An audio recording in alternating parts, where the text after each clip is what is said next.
তো গাইস চলে এসেছি আর কি ব্যাঙ্গালোর এসএমবিটি স্টেশন। ক্যাবের বিল পে করছে এখন, ভিতরের দিকে যাবো আস্তে আস্তে আমরা। বন্ধু আমাদের রাগ করে ছেড়ে চলে যাচ্ছে। বন্ধু যাস না, তুই যাস না, রসিক যাস না তুই আমাদের ছেড়ে।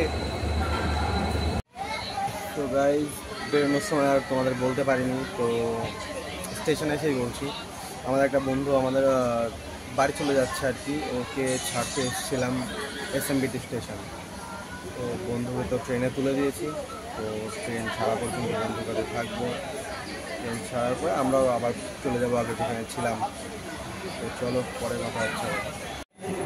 তো গাইজ বন্ধুকে ছেড়ে দিয়ে চলে আসলাম।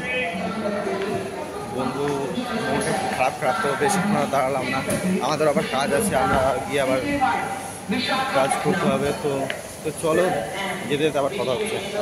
সো গাইজ আমরা চলে এসেছিলাম স্টেশন থেকে, ভাগ্যক্রমে বাস পেয়ে গেলাম, একটা এসি বাসই পাচ্ছিলাম না। তো চলো রাস্তায় যেতে দেখা হচ্ছে, সামনে বিধানসভা আসছে ব্যাঙ্গালোরে। গাইজ দেখো কত সুন্দর লাগছে, আমার সাথে ঘোরার জায়গা, টুরিস্ট প্লেস। তো সাধারণত এখানে অনেকেই ফটোশ্যুট হয়, তো ভিডিও করে নিচ্ছে হয়তো আমাদের মতো লোকজন। দেখো গাইজ কি সুন্দর জায়গাটা, এরকম আসার সুযোগ পেলে কে কে আসতে চাইবে। জাস্ট ওয়াও লাগছে গাইজ।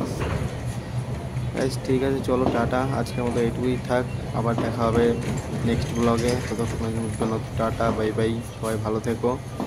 আর ভিডিও আসবে, একটু লেট আসবে হয়তো। আর আমরা চলে যাচ্ছি আমাদের কাজে, খুব ফোন করছে তাড়াতাড়ি। আমার মোবাইলে চার্জও ছিল না, চার্জ না দিয়ে আমি রুম থেকে চলে এসেছিলাম। বন্ধুর ট্রেন তো ছেড়েছিল না আমি যখন এসেছিলাম। তো আজকের মতো এইটুকুই থাক, টাটা।